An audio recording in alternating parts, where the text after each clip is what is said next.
আসসালামু আলাইকুম। আজকে পাকশি ব্রিজ নিয়ে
আকশির মেইন বাজারের দিকে যেতে যায়।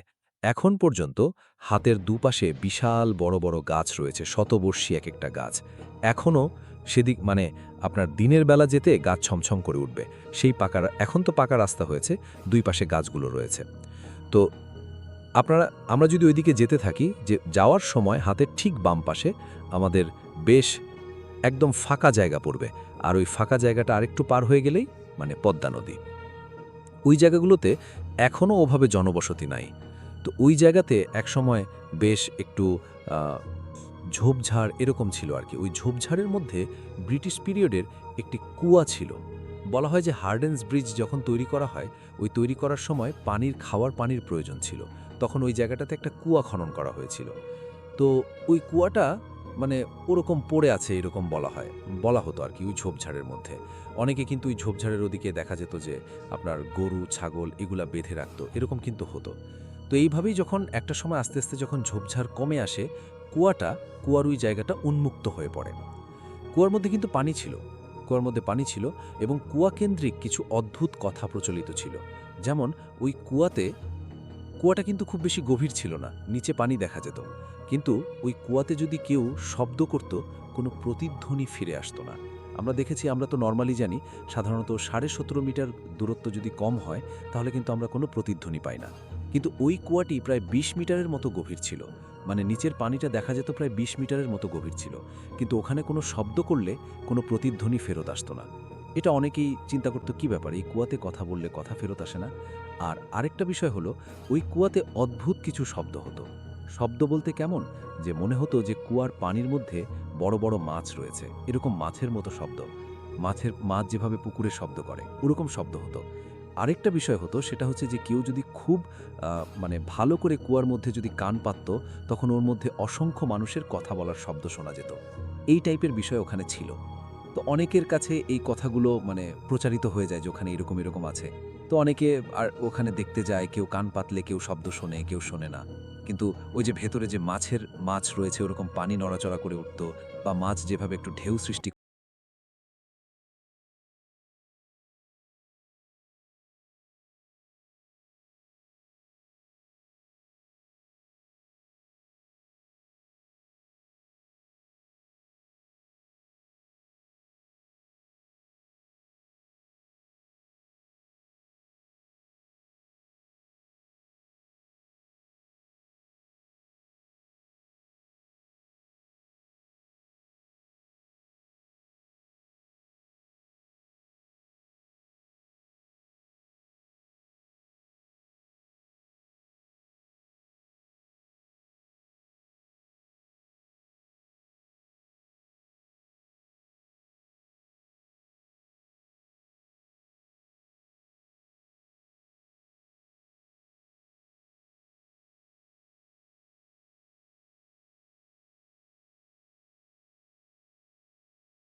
তো আমার সাথে ঘটা যাওয়া আরেকটা ঘটনা আমি শেয়ার করছি। এটা সম্পূর্ণ আমার সাথে ঘটা যাওয়া হবে না। ঘটনাটি অনেক আগের, যে তখন আমি ক্লাস 8 কি 9 এ পড়ি। তো তখন ছিল রমজান মাস। তো রমজান মাসের সময় আমরা সেহরির জন্য উঠি। আমার ঘরে আমার মা আর আমরা 2 ভাই ছিলাম, একটা ছোট বোন ছিল। তো আম্মু অনেক জোর করে আমাদেরকে, আসলে আমরা ঘুমাইতে চাচ্ছিলাম, সেহরি করে ঘুমায় যেতে চাচ্ছিলাম। তো তখন আম্মু বলে যে, যা তোরা নামাজ পড়ে আয়। তো নামাজ পড়তে যাওয়ার আমাদের অনেক দেরি হয়ে গেছে। তখন জামাত শেষ হয়ে গিয়েছে। সব মুসল্লিরা বাসায় ব্যাক করে ফেলেছে। তো মসজিদে কেউ ছিল না, বাট মসজিদের লাইটটা জ্বালানো ছিল। আমি একটু উল্লেখ করে রাখি যে মানে আমাদের বাড়ির সামনে যে মসজিদটা ছিল, মসজিদটার ইলেকট্রিসিটি অপারেট হতো একটা ঘর থেকে, যে ওই ঘর থেকে আপনি চাইলে মসজিদের সব ইলেকট্রিসিটি অফ করে দিতে পারবেন। তো আমি আসলে মসজিদে যাই আমার ছোট ভাইকে নিয়ে। তো ছোট ভাই অনেক ছোট ছিল, ক্লাস 2তে আর 3তে এরকম পড়ে। তো আমরা মসজিদে যাওয়ার পরে আমি অজু টজু করি। আমার ছোট ভাইও তখন অত কিছু বুঝে না, আমার সাথে অজু টজু করে নামাজ পড়তে আসে। তখন আমি 2 রাকাত পড়ার পরে সেকেন্ড 2 রাকাত পড়ার সময় হঠাৎ করে ওই ঘর থেকে মসজিদের সব ইলেকট্রিসিটি বন্ধ করে দেওয়া হয়। লাইক, এখন তো কেউ নামাজ পড়বে না, এজন্য মসজিদের লাইট জ্বালায় রাখাটা আসলে ঠিক হবে না, এজন্য হয়তোবা বন্ধ করে দেওয়া হয়। তো আমি অন্ধকারের ভিতরে নামাজটা শেষ করি। তখন হচ্ছে মানে সেহরির পরে সূর্য উঠতে একটু দেরি হতো, একটু সময় নিত। অন্ধকারটা ছিল এমন যে কিছু দূর দেখা যায়, বাট চেহারা স্পষ্ট বোঝা যায় না। কিছু দূর মানে 15-20 হাত পর্যন্ত দেখা যায়, কিন্তু কোনো কিছু বোঝা যায় না। তো আমাদের মসজিদ থেকে বের হয়ে ইটের রাস্তা ছিল। তো আমি যখন নামাজ পড়ে বের হলাম, ইটের রাস্তা দিয়ে নরমালি কোনো কেউ যাতায়াত করলে বা কোনো রিক্সা যাতায়াত করলে আসলে একটা শব্দ হয়। ইটের রাস্তারও একটা শব্দ হয়, আবার রিক্সারও একটা শব্দ হয়। তো আমি মসজিদ থেকে বের হয়ে রাস্তায় আসার সাথে সাথেই আমার সামনে দিয়ে একটা রিক্সা পাস করলো। অনেক ঝনঝন আওয়াজ করে রিক্সা পাস করলো। আসলে এমনি নরমালি রিক্সার আওয়াজটা কিন্তু নরমাল ডেতে অনেক দূর পর্যন্ত শোনা যায়। ঠিক আছে? তো আমি রাস্তায় বের হয়েছি।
ছেলের ঘর এক ঘর এবং বড় ভাইয়ের এক ঘর এবং ফুপুর আলাদা ঘর। পূর্ব পশ্চিম দক্ষিণ দিকে ধানি জমি অনেক দূর পর্যন্ত ফাঁকা। উত্তরে আমাদের হিন্দু গ্রাম। যেই সময়ের ঘটনা, সময়টা ছিল আমন ধানের সিজনের শেষের দিকে। আপনারা জানেন ধান কেটে বাড়ি এনে সিদ্ধ করে শুকাতে হয়। তার রাতে তার বড় ভাবিসহ ধান সিদ্ধ করেন সকালে শুকানোর উদ্দেশ্য করে।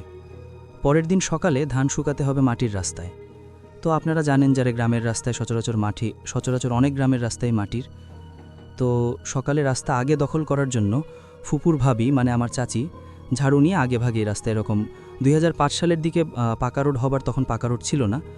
তো চাচি রাস্তা ঝাড় দিচ্ছেন, তারা চাল শুকাবে, ধান শুকাবেন আর কি। তো রোদ একটু বেশি হলে সিদ্ধ করা ধান নিয়ে যাওয়ার উদ্দেশ্য তাদের। সকাল 9টার দিকে ফুপু ধান ডেলি করে নিয়ে সেখানে নিয়ে যান। গিয়ে দেখেন রাস্তায় ধুলা, গাছের পাতা যেমন ছিল তেমন পড়ে আছে। তো ফুপু বাড়ি গিয়ে চাচির সাথে বকাবকি, আবার নিজেই ঝাড়ু নিয়ে রাস্তা পরিষ্কার করার উদ্দেশ্যে যান। রাস্তার ঝাড়ধার শেষ পর্যায়ে সোনার একটা নাকফুল পড়ে থাকতে দেখেন তিনি। তো ওনার ভাবি যেহেতু আগে এসে ঝাড়ু দিয়ে গেছেন, তো ফুপু ভাবেন এটা হয়তো তার ভাবির হবে। নাক থেকে খুলে পড়েছে, খেয়াল করেনি। এইভাবে তুলে নেন যে খাওয়া নিয়ে পরে দিয়ে আসব। তো কাজে কাজে দিন যায়। এরই মাঝে ফুপু খেয়াল করে যে ওনার ভাবির নাকে ফুল ঠিকই আছে। তো উনি ব্যাপারটা চেপে যান। তো অন্য মানুষও হতে পারে, কারোর সাথে শেয়ার করেন না। তো কয়েক বছর পর হঠাৎ করে সেই নাকফুলের কথা মনে পড়ে। কি করবেন ভেবে না পেয়ে ওনার ভাবিকে বলেন। যেহেতু মহিলা মানুষ, যেহেতু লোভ সামলাতে পারে নাই, তো অনেক কথাবার্তার পর এক পর্যায়ে উনি নিজেই সেই নাকফুলটা তার নিজের নাকে পড়ে নেন। সেদিন রাতে তিনি ঘুমিয়েছিলেন, স্বপ্ন দেখেন দূর থেকে কেউ যেন এসে ওনাকে ডাকছে, কিছু বলতে যাচ্ছে, কিন্তু ফুপি কিছুই বুঝতে পারছে না। দুঃস্বপ্ন ভেবে ভুলে যান।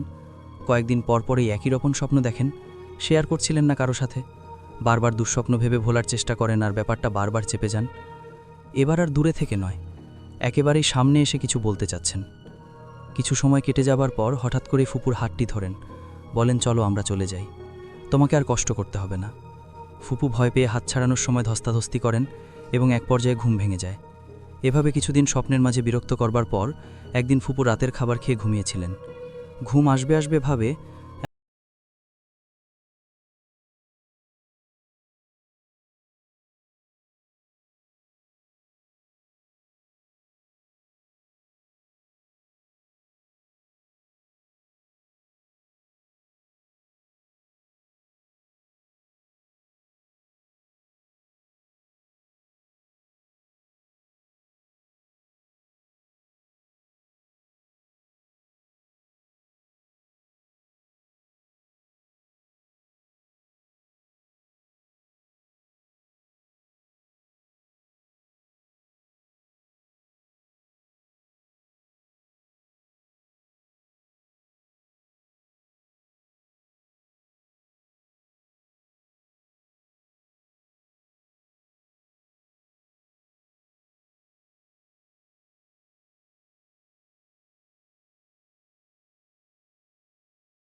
আমার সঙ্গে আছেন আপনাদের অত্যন্ত পছন্দের একজন মানুষ, যিনি হচ্ছেন আফনান ভাই।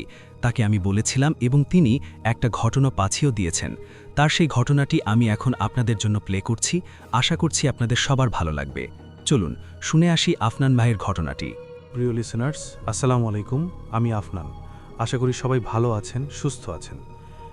এখন যার ঘটনাটি আমি শেয়ার করব, উনি কিন্তু এর আগেও আমাদেরকে বেশ কয়েকটি ঘটনা দিয়েছিলেন এবং সেগুলো আমরা প্রচারও করেছি। ওনার নাম মাহিদ হোসেন শাহাদাত। ওনার বাড়ি খুলনার হাফিজন নগরে সোনাগানগা এলাকায়। চলুন ঘটনায় চলে যাই। এই ঘটনাটি মূলত উনি সংগ্রহ করেছিলেন ওনারই কাছের এক ছোট ভাই, যার নাম হলো পারভেজ, তার কাছ থেকে। আর পারভেজকে যিনি ঘটনাটি দিয়েছিলেন তার নাম হলো গালিব, মানে গালিব ভাইয়ের দুলা ভাইয়ের সাথে ঘটনাটি ঘটেছিল আর কি। এই গালিব ভাইয়ের দুলা ভাইয়ের নামটা আমরা সঙ্গত কারণে বলছি না, যেহেতু বিষয়টা বেশ স্পর্শকাতর হতে পারে এজন্য। তো গালিব ভাইয়ের দুলা ভাইয়ের নিজ বাড়িটা ছিল ঢাকার সাভারে, আর ওনার ব্যবসা ছিল চিটাগং শহরে। তো উনি চিটাগং থেকে ব্যবসা বাণিজ্য করতেন, প্রতি মাসে ৩-৪ বার করে বাড়িতে আসা যাওয়া করতেন। ওনার নিজের একটা প্রাইভেট কার ছিল, উনি সবসময় নিজেই ড্রাইভ করে যাতায়াত করতেন। ঘটনাটি ঘটেছিল মূলত তার রাতের বেলা, যখন আসা যাওয়া করার প্রয়োজন হতো, সবসময় তো আসা যাওয়া করতেন ওই যাতায়াতের পথের একটি জায়গায়। এই ঘটনাটি ঘটেছিল ২০১০ সালে, তখন বেশ গরম পড়েছে। তখন কিন্তু এই যেই ঢাকা চট্টগ্রাম যে 4 লেনের যে হাইওয়েটা, এই হাইওয়েটা তখনও এইভাবে কমপ্লিট হয়নি। যেদিন রাত্রে ঘটনাটি ঘটে, উনি প্রতিবারের মতো নিজ গাড়ি চালিয়ে বাসায় ফিরছিলেন। ঢাকা ক্রস করে কুমিল্লা চিটাগংয়ের কোনো একটি জায়গায় তখন উনি ছিলেন। হঠাৎ করে ওনার পানির পিপাসা পায়। উনি কিন্তু সবসময় গাড়িতে পানি রাখতেন, কিন্তু ওই দিন কোনো একটা কারণে উনি ভুলে গিয়েছিলেন বা চিন্তা করেছিলেন আছে তো পানি, এজন্য বিষয়টা মাথায় ওভাবে নেন নাই। উনি গাড়ি চালাতে চালাতে যখনই ওনার পাশে থাকা একটা জায়গায় হাত দেন যেখানে সাধারণত পানি থাকে, দেখলেন যে বোতল আছে কিন্তু বোতলে পানি নাই। তখন ওনার মনে পড়ল, আহারে, আমি তো পানি আনতে ভুলে গেছি। বেশ টেনশনেও পড়ে যান, কি করবেন এখন। তখন রাত আনুমানিক 2টো কি 3টা বাজে। ২০১০ সালে ওই সময় কিন্তু এখন যেরকম আলোক উজ্জ্বল দেখা যায়, একটু দূরে দূরে বিভিন্ন হাইওয়ে রেস্টুরেন্ট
গিয়েছিলেন কি মনে করে ওই দিক দিয়ে ওই এলাকারই আরেকজন লোক যাচ্ছিলেন।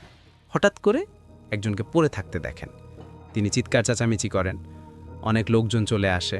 তখন ওই দোকানদারও আসে, দেখানে এসে দেখেন আরে এই লোকটা তো রাত্রেবেলা আমার কাছে পানি চেয়েছিল। তিনি উদ্ধার করে একটা জায়গায় আবার নিয়ে আসেন। ওনাকে যখন উদ্ধার করা হয় তখন আশেপাশে অনেক লোকই জমে গিয়েছিল। পরে দেখা গেল যে লোকজন আস্তে আস্তে চলে যাচ্ছে। তখন এই দুইজন লোক ছিল, আর ওনার জ্ঞানও ফেরত আসে এরকম 10টা-11টার দিকে।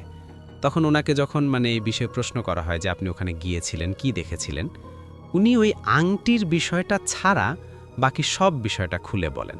কারণ আংটির বিষয়টা বললে তো বিষয়টা অন্যরকম হয়ে যায়। তখন ওনারা বলেন যে এই বাড়ি তো আসলে নির্মাণাধীন বাড়ি, এটা তো শেষ হয় নাই। আপনি কি দেখেছিলেন, হয়তো বা ভূতুত দেখেছিলেন আর কি।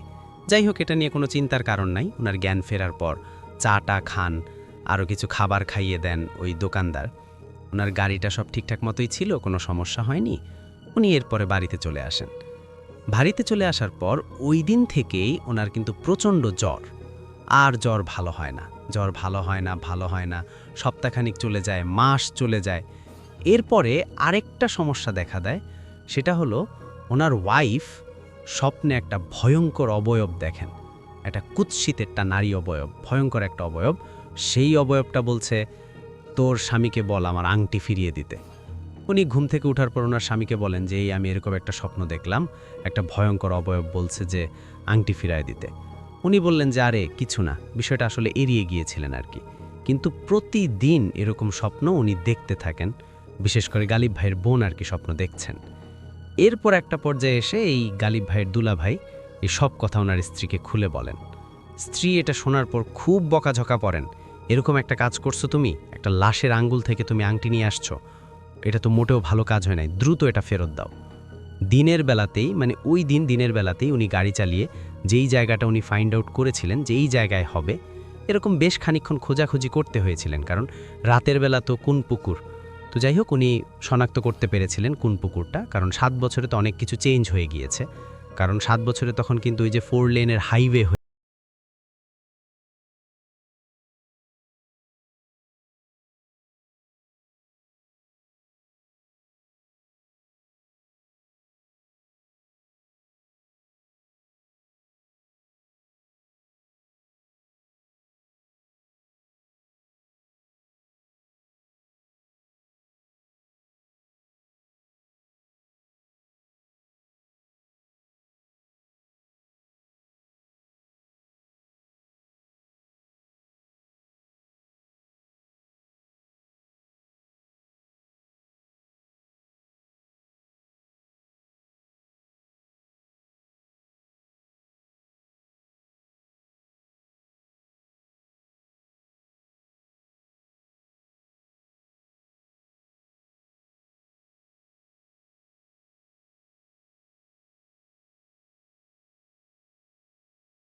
করেছেন। তো এতটুকুই ছিল।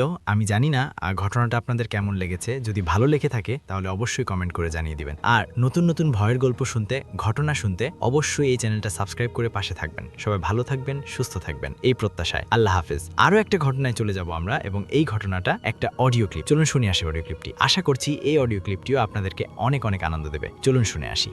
নমস্কার আসল ভাই, আমি ইন্ডিয়া থেকে বলছি। আমি একটা ছোট্ট ঘটনা শেয়ার করতে চাই, যদি ভালো লাগে আপনি শোনাবান। আমি অনেক দিন ধরেই ঘুরতে ফেমি শুনি, লগভগ 8-9 বছর হয়ে গেছে।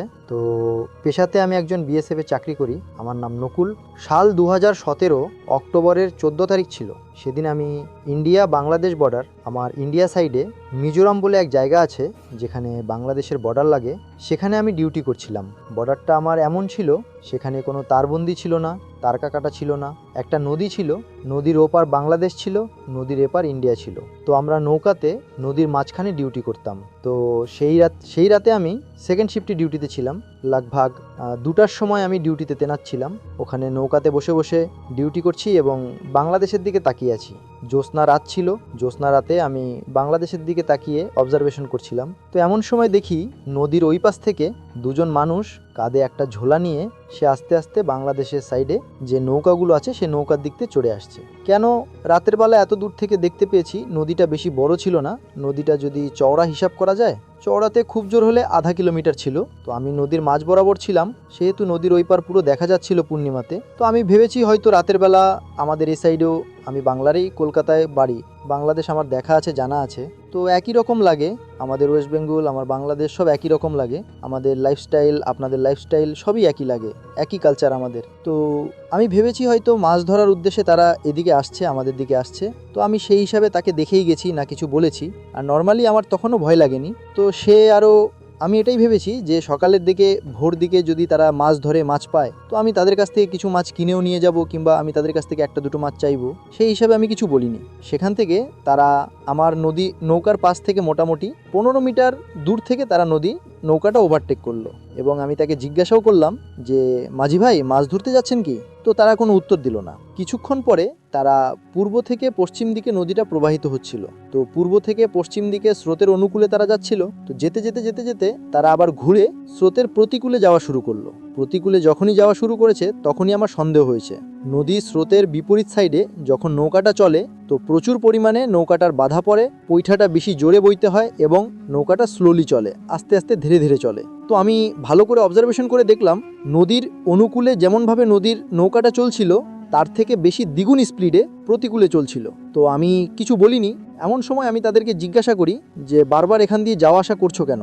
তারা আমার প্রশ্নের কোনো উত্তর দেয়নি, শুধু এইটুকু বলল, আমার একটা গোঙানি আওয়াজ এইটুকু আসলো, যা করছিস কর, চুপচাপ থাক। তো আমি চুপচাপ ওখানে দেখে গেলাম। তো বললাম যে একজন মানুষ আমাকে এরকম থ্রেট দিল। তো নৌকার পিছনে আমি যখন যাওয়া শুরু করি, তার পিছনে নৌকাটা আমি বইতে বইতে নৌকাটার পিছন করি, কিন্তু নৌকাটা আমি ধরার মতো ক্ষমতা আমার ছিল না, যেই পরিমাণে নৌকাটা জোরে যাচ্ছিল।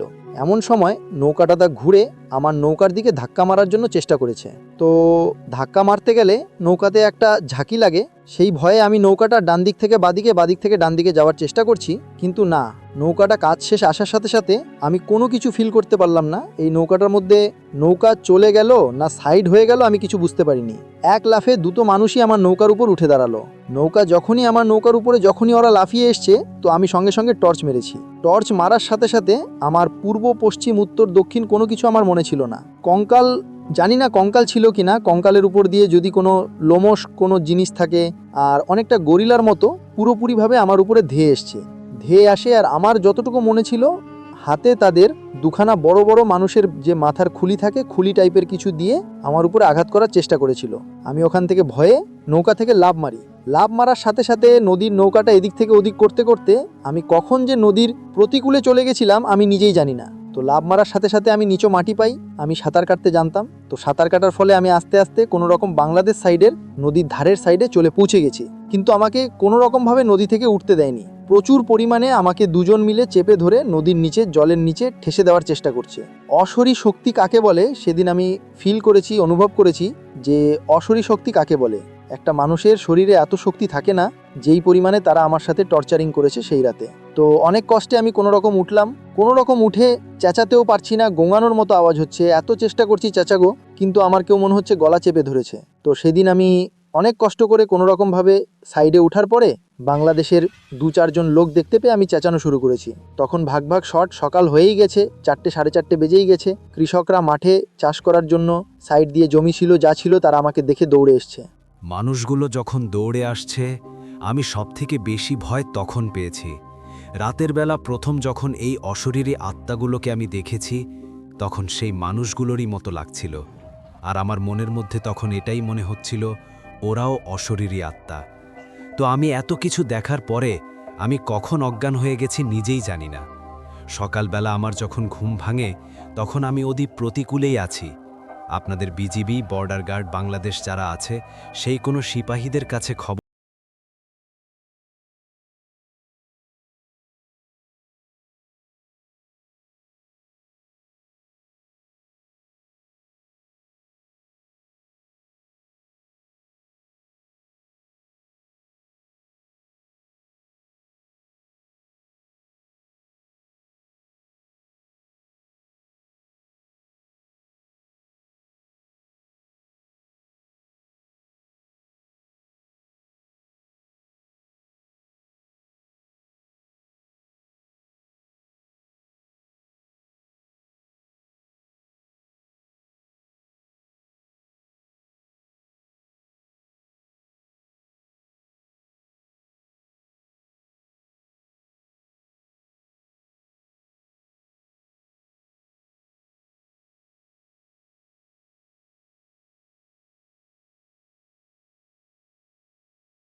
এরা হচ্ছে প্লেয়ার, ফুটবলকে নিয়ে তারা ইচ্ছামতো খেলাধুলো করছে। এভাবে দীর্ঘ সময় চলতে থাকে। এরপর ওনার কোনো জ্ঞান ছিল না। কিছুক্ষণ পরে উনি তো জ্ঞান হারিয়ে ফেলেন। ওনার যখন জ্ঞান ফেরে তখন উনি দেখতে পান উনি ওনার বাড়িতেই আছেন। পরিবারের সদস্যরা তাকে ঘিরে রেখেছে। পরিবারের সদস্যরা জানান যে ভোরের দিকে ধপাস করে একটা আওয়াজ আসে উঠোনের ওপরে, এরপর গোঙানির শব্দ। তখন বাড়ির সদস্যরা বাইরে বের হয়ে এলে দেখতে পান এই আব্দুল্লাহ ভাই উঠোনে পড়ে রয়েছেন, তার সমস্ত শরীরে আঘাতের চিহ্ন। তখন তাকে উঠিয়ে নিয়ে আসা হয়। কেন এমনটা হয়েছিল উনি বিষয়টা খুলে বলেন, রাতের বেলা কি ঘটনা ঘটেছে। ওই দিনের মতো তো এই পর্যন্তই, একজন হুজুর ডেকে ঝাড়ফুঁক করানো হয়, ওই ঝাড়ফুঁক পর্যন্তই। ওই রাত্রে মানে দিন চলে গেল, রাতের বেলা এই আব্দুল্লাহ ভাইয়ের স্ত্রী উনি একটা স্বপ্ন দেখেন। স্বপ্নের মধ্যে কয়েকটা অবয়ব, চেহারা বোঝা যায় না। তাকে বলছেন যে তোর স্বামী আমাদেরকে খুব বিরক্ত করেছে, বারবার বিরক্ত করেছে। আমরা রাতের বেলা একটা গাছে খেলাধুলো করি, সে বারবার টর্চ লাইটের আলো ফেলে আমাদেরকে খুব বিরক্ত করেছে, আমাদের ক্ষতিও করেছে। ওকে শেষবারের মতো ফেরত দিয়ে গেলাম, এরপরে কিন্তু ফেরত দেব না। আর এরপর আমরা যেন ওর সাথে কোনো ধরনের কোনো খারাপ আচরণ না করি, এই জন্য তোদেরও একটা করণীয় আছে। 3টে মুরগি এবং 7 কেজি মিষ্টি বট গাছের নিচে দিয়ে আসবি। ওখানে একটা বট গাছ ছিল আর কি, কাছাকাছি একটা জায়গা, বেশ অনেক পুরনো বটগাছ, ওটার বয়স যে কত কেউ বলতে পারে না। তো ওই বটগাছের নিচে দিয়ে আসতে বলা হয়েছিল। তো এই বিষয়টা যখন সকালবেলা উনি জানান, পরিবারের সদস্যরা কেউই এই বিষয়ে আসলে পাত্তা দিলেন না, কোনো গুরুত্বই দিলেন না। এর মধ্যে আব্দুল্লাহ ভাই কয়েকদিন অসুস্থ থাকার পর আলহামদুলিল্লাহ সুস্থ হয়ে যান। আবারও উনি ওনার ওই পাওয়ার লুমের যে চাকরিটা এটা করতে থাকেন। 3-4 দিন পর উনি ভোরবেলার বাড়িতে আসেন নাই। ওনার ওই দিন রাত্রেও ডিউটি ছিল, তো ডিউটি শেষে আর বাড়িতে আসেন নাই। বাড়িতে আসে না সকালবেলা ওনার শার্টের একটা অংশ একটা কালভার্টের নিচে, যেখানে দিয়ে পানি বয়ে যায়, ওইখানে পাওয়া যায়। ওনার শার্টের আরেকটা অংশ আরেকটা জায়গায় দূরে পাওয়া যায়। উনি বাড়িতে যখন আসছেন নাই, উনি ওনার স্ত্রীকে তো আসলে বলে যেতে পারেন নাই যে উনি কোথায় যাচ্ছেন কি। উনি তো বলেছেন যে সকালবেলাই চলে আসবেন। সকালবেলা ওনার স্ত্রী খোঁজাখুঁজি শুরু করেন। এর মধ্যে ওনার স্ত্রী মূলত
করলেই মারা যাবেন। এটা জিনেরা জানিয়ে দেন হুজুরকে। হুজুর এসে বিষয়টা বলেন, এখন সমাধান কি? তখন হুজুর বলেন, আজ সন্ধ্যার পরেই এই কাজটা করতে হবে। সমাধানটা অন্যভাবে করতে হবে। সমাধান এমন কাউকে দিয়ে করাতে হবে যিনি এই আব্দুল্লাহ ভাইয়ের রক্তের সম্পর্কের কেউ। এখন আব্দুল্লাহ ভাইয়ের সন্তানরা তখনও তো আসলে ওরকম বড় ছিল না। তার রক্তের সম্পর্কের মধ্যে তার একমাত্র ভাই আব্দুল মান্নান ছিলেন। এখন আব্দুল মান্নানের সাথে তো তার বেশ দ্বন্দ্ব, শত্রুতা যতই থাক, আপন ভাই তো। নিজের ভাইয়ের এই রকম ভয়ঙ্কর একটা ঘটনা উনি দেখবেন, শুনবেন, এটা তো উনি আশা করেন নাই। আব্দুল মান্নান ভাইকে যখন হুজুর বলেন যে এরকম একটা ব্যাপার তোমাকে সাহায্য করতে হবে, উনি এক বাক্যে রাজি হয়ে যান, ঠিক আছে আমি সাহায্য করব, কোনো সমস্যা নাই, আমার ভাইকে আমি ফেরত চাই। হুজুর সন্ধ্যার পর ওই বাড়িতে এসে প্রথমে একটা বৃত্ত করে বসেন। এরপর উনার ডান পাশে একটা বৃত্ত, বাম পাশে আর একটা বৃত্ত আঁকেন। উনার ডান পাশের বৃত্তের মধ্যে এই আব্দুল মান্নান ভাইকে বসতে বলেন, বাম পাশের বৃত্ত ফাঁকাই থাকে। এরপর উনি ওনার মতো করে রুকিয়া শুরু করতে থাকেন। এর কিছু সময় পরেই, খুব বেশিক্ষণ লাগে নাই, কিছু সময় পরেই এই আব্দুল মান্নান ভাইয়ের শরীরে কাঁপুনি আসতে থাকে। সবাই বুঝতে পারেন আব্দুল মান্নান ভাইয়ের শরীরে অশরীরী কোনো কিছু ভর করেছে। মোটামুটি 1-2 মিনিট এরকম অবস্থা থাকে। এরপরেই আব্দুল মান্নান ভাই নিজে থেকেই ভয়ঙ্কর একটা শব্দে কথা বলতে থাকেন, এই হুজুর, আমাকে কেন ডেকেছিস বল। তখন হুজুর বলতে থাকেন যে তুই কেন আব্দুল্লাহকে নিয়ে গেছিস। তখন ওই জিন বলতে থাকে, ও আমাদের সাথে একবার না, বারবার বেয়াদবি করেছে। আমরা এই বেয়াদবির সমাধানও দিয়েছিলাম, কিন্তু ওরা শোনে নাই। রাতের বেলা গাছে হঠাৎ করে আলো ফেলা, এটা আমাদের জন্য ক্ষতিকর। এটা বহু বছর আগে থেকেই মুরব্বীরা তারা মানুষদেরকে শেখান। তারপরেও এই জিনিসটাও কেন করলো? ও তো জানতো রাতের বেলা গাছে এভাবে আলো ফেলতে হয় না, গাছের উপরের দিকে আলো ফেলতে হয় না। তারপরেও ওই কাজটা করেছে। একবার না, 2 বার করেছে। 2 বার করার পর ওকে জানে মারি নাই আমরা, ওকে ফেরত দিয়ে গেছিলাম। তারপর একটা শর্ত দিয়েছিলাম, সেটাও পূরণ করে নাই। এই কারণেই মূলত পরবর্তী সময়ে তাকে আমরা মকামত পেয়ে তুলে নিয়ে গেছি। ওকে ফেরত দেব না, ওকে মেরেই ফেলব। এই কথা বলার পরপরই ওই জিনটা এই মান্নান ভাইয়ের শরীর ছেড়ে বেরিয়ে চলে যায়। তখন হুজুর ওই আব্দুল্লাহ ভাই এবং মান্নান ভাইয়ের পরিবারকে বলতে থাকেন যে বিষয়টা এভাবে সমাধান হবে না, আমি আজকেই একটা ব্যবস্থা করছি। হুজুর কি করেছেন? হুজুর একটা লাঠি দিয়েছেন, যে লাঠির মাথায় লোহা জাতীয় কোনো একটা জিনিস বাঁধা রয়েছে। এটা ওই মান্নান ভাইকে দেন। মান্নান ভাইকে দিয়ে বলেন যে তোমাকে আমি একটা মোমবাতি দিচ্ছি, এটা জ্বালিয়ে তুমি হাঁটতে হাঁটতে ওই বট গাছের কাছে চলে যাবা একা একা, আর এই লাঠিটা নিয়ে যাবা। মোমবাতিটা ওই বটগাছের শেকড়ের কাছে রেখে একটা শেকড় কেটে ফেলবা এবং শেকড়টা তুমি নিয়ে আসবা। এই বুদ্ধিটা উনি দেন। তবে ওনার শরীরের উপর যেহেতু জিন পজেসড হয়েছিল আর কি, যার কারণে ওনার শরীরটা দুর্বল ছিল, উনি ওই রাতে এই কাজটি করতে পারবেন না, ওরকম তার শারীরিক অবস্থা ছিল না। পরের দিন করবেন বলে সিদ্ধান্ত নেওয়া হয়। তো সত্যি পরের দিন সন্ধ্যাও না, বেশ রাত্রি, রাত 11টা-12টার দিকে। যেহেতু একা একা যেতে হবে আর গভীর রাত্রে যেতে হবে, ঠিক হুজুর আগের রাত্রের মতো ওই যে প্রসেসটা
মান্নান ভাইকে বসিয়ে দিয়েছে। বসানোর পর ওনার উপর রুকিয়া শুরু করেছেন। খুব অল্প সময়ের মধ্যেই মনে হয় যে কয়েক মিনিটও যায় নাই, এই আব্দুল মান্নান ভাইয়ের শরীরে ওই জিনটা হাজির হয়েছে। ওই জিনটা হাজির হয়ে বলছে যে, হুজুর, আমার নাম জানিস? আমার নাম হলো লাল। অত্র এলাকায় যত জিন আছে সবাই আমাকে লাল জিন নামেই চেনে। আমার সদস্যদের তুই হত্যা করিয়েছিস এই মান্নানকে দিয়ে। এখন থাম। তখন হুজুর বলেন যে, আমি তো থামার জন্যই কাজ শুরু করেছিলাম, যে তোরা তো থামতে চাস নাই, বাধ্য হয়ে আমাকে কাজটা করতে হয়েছে। আব্দুল্লাহকে দিয়ে দে, ছেড়ে দিব। তখন ওই জিন বলে, এতগুলো জিনকে হত্যা করলি, এখন আবার এত সহজেই দিয়ে দেব? তা তো হতে পারে না, দেব না, ওকে মেরে ফেলব। যখন এটা বলেছে তখন ওই হুজুর কি করেছেন, ওনার হাতে থাকা বটের শেকড়ের একটা অংশ দিয়ে মান্নান ভাইয়ের শরীরে আঘাত করেছেন। যখনই না আঘাত করেছেন তখনই ওই জিনটা প্রচণ্ড শব্দে আর্তনাদ করে উঠেছে। এমন আর্তনাদ করে উঠেছে যে উপস্থিত সকলেই ভয় পেয়েছেন, কারণ বাড়ির অনেকেই তো তখন চারদিকে ছিলেন। ভয়ে সকলের প্রাণষ্ঠাগত এমন একটা অবস্থা, ওই জিনটা মান্নান ভাইয়ের শরীরের ভিতর থেকে বলে ওঠে, ছেড়ে দিচ্ছি, ছেড়ে দিচ্ছি, তবে যেহেতু আমাদের এতগুলো সদস্য মারা গেছে, আমাদেরকে কিছু দিতেই হবে, তা না হলে আমরা ছাড়তে পারবো না। তখন হুজুর বলে, আচ্ছা বল কি চাস? তখন জিন বলে, আগে যেটা চেয়েছিলাম সেটাই, 3টে মুরগি আর 7 কেজি মিষ্টি ওই বটগাছের নিচে রেখে আসতে বলবি। আর এই যে শিকড় কাটা আছে, এই শিকড়ের অংশটাও রেখে আসতে বলবি, এটা তোদের হাতে রাখা যাবে না। তখন জিন বলে, আচ্ছা ঠিক আছে, শিকড় দিয়ে আমাদের আর কোনো কাজ নাই, আব্দুল্লাহকে ফেরত পেলেই হলো। তখন ওই জিনটা এই কথা বলার পরেই এই মান্নান ভাইয়ের শরীর ছেড়ে চলে যায়। যেহেতু বিষয়টা খুব জরুরি ছিল, এদিকে আব্দুল্লাহ ভাইয়ের প্রাণও কিন্তু সংকটপূর্ণ ছিল। এই সংকটপূর্ণ অবস্থা তো আসলে দেরি করা যায় না। যখন এই মান্নান ভাই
বাছাই করে ঘটনাগুলো আপনাদের মাঝে শেয়ার করার। আমি প্রতিদিনই ঘটনাগুলো বাছাই করে আপনাদের মাঝে একটি করে এপিসোড শেয়ার করার চেষ্টা করি। যদি আমার ঘটনাগুলো একটু ভালো লাগে তাহলে অবশ্যই এই চ্যানেলটি সাবস্ক্রাইব করবেন। আর আপনারা কোথা থেকে এই ঘটনাগুলো শুনতেছেন যদি আপনাদের ঠিকানাগুলো জানান তাহলে আমি অনেক কৃতজ্ঞ হব। তাহলে আমি বুঝতে পারবো যে আপনারা কোথা থেকে কে কোথা থেকে শুনতেছেন। এছাড়াও আপনাদের মাঝে যদি কোনো ঘটনা থেকে থাকে তাহলে অবশ্যই আমাদের ইমেলে দেওয়া ঠিকানায় ঘটনাটা পাঠাবেন। তাহলে নেক্সট এপিসোডের ঘটনা আপনার সেই ঘটনাটা আমরা রাসেল ভাইয়ের মাধ্যমে অথবা আমরা নিজেরা পড়ে শোনাব। তো ভালো থাকবেন, সুস্থ থাকবেন, এই প্রত্যাশায় আজকের মতো বিদায় নিচ্ছি। আল্লাহ হাফেজ।